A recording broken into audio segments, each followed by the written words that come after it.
after a massive negotiation, a long negotiation which many of you followed exhaustively and which went well into extra time. I think my last conversation with David Sullivan took place at about 10:30 last night. They've done the deal, Dennis. We've signed this thing, have we? Yes. Good. Okay. Good. I do want to pay tribute to both teams for a deal that I think is great for West Ham and for London and for football, and which fully protects the interests of the taxpayer and means that not only will there be no more subsidy going into the running of that stadium, but it will actually yield revenues as well for London. As any viewer of The Apprentice would expect, it has been a joy and an education to negotiate with Karen. And occasionally, one side would accuse the other of moving the goalposts. And I would say that's the whole point.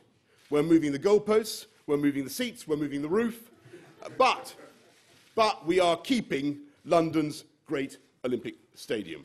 The most important aspect of this deal from our point of view was the fact that this was a world-class football stadium that had the right sight lines. It's going to be a UEFA 4 category, which is the highest that you can get.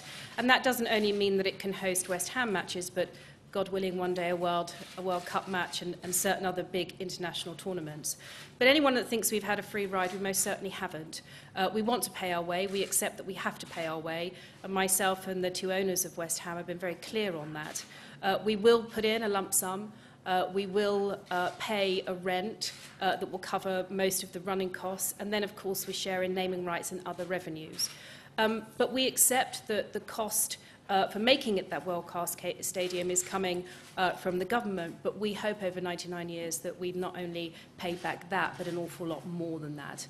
And I reiterate what Boris said, we're there for West Ham, for football, the look and feel of West Ham's home ground, and then on other days when we're not using it, it's used by other international players to make it truly a world iconic stadium.